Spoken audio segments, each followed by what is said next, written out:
Well, hi there guys and girls, back again with another Lidl glider build video. This isn't going to be as detailed as my first Lidl glider blog, which has had over 3,000 views now and is linked just there. But my idea this time was to go more lightweight.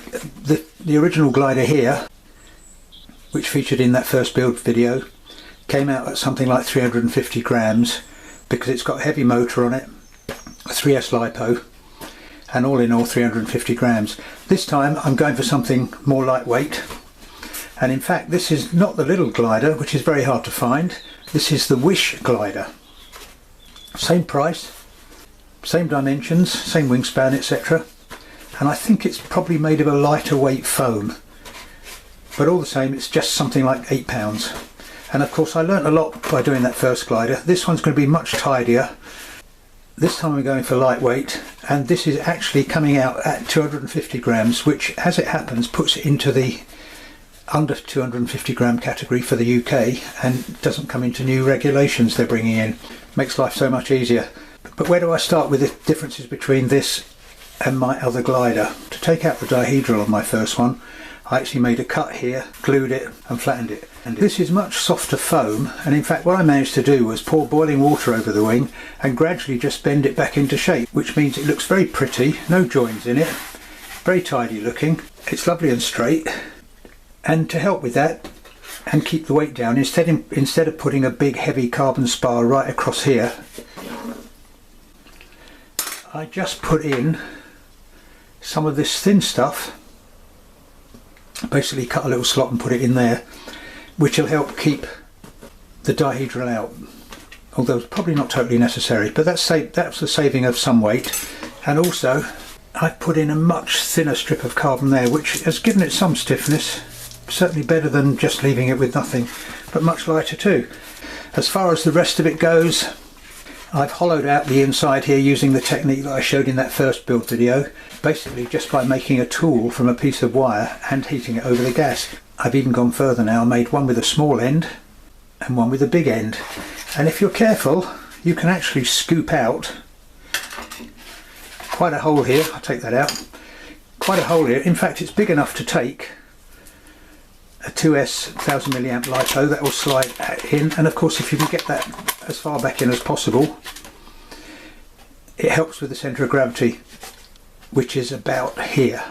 To which end I've deliberately put the servo in the tail, because undoubtedly even with a small motor like the BR2204 that I'm using now, and putting the weight as far back as possible, you will still be slightly nose heavy, but it's not too far out from what I've seen now.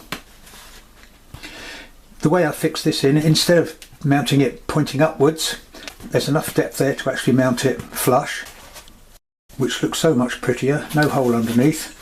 And in fact, as far as concealing the wires go, once I'd made these cutouts, again just using a soldering iron to burn a small hole in it, I actually heated up a long screwdriver and carefully figured out the angle and pushed in through there, so that the aileron servos, you can't see it but they actually come out inside the body. As far as the elevator servo goes, I've just taped it along the side, and that goes through a little hole there, so they're all nicely coming out inside here.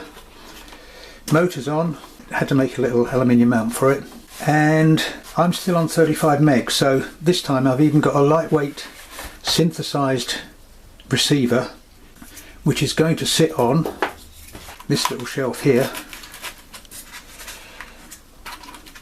Just fits up with the antenna coming through there, so I'm pleased with that. As I said, there's loads of room in there for a 1000 milliamp 2S lipo. I'm actually planning to go even lighter with an 800 milliamp 2S lipo, which fits really easily in there, and that does keep the weight down to 250 grams. Now as far as this motor goes, with a 3-bladed prop on it, seems to be plenty of thrust. I'm rubbish at guessing what motor size to use, but based on the fact that this great little EPP swallow that I got from Banggood, just 14 or 15 pounds I think, also weighs 250 grams and flies at half throttle with that prop and motor combination and a 2S 1000 milliamp lipo, I think that prop and motor combination should be equally as good, maybe at 3/4 throttle, for this new lightweight version of the Wish glider. I mean, basically the other one that I indicated there, which is on the build blog that I linked, flies like a beast with that big motor on it, but I wanted something that will actually be fun to fly and more slow to fly. So that's it. All I've got to do now is install my little receiver, fit the prop. I'm using a 10 amp speed controller. All I've got to do is install that, and basically that is ready for a maiden. So don't go away, I'll be back in half an hour with this installed. Right, nearly there. I've put two little shelves of white foam board in there, so the receiver sits on one and the leads happily out of the way on the other, and you can see the speed controller sits happily in there. That's an 800 milliamp 2S lipo that sits under there, and COG wise I figured it's there, which is 60 millimeters.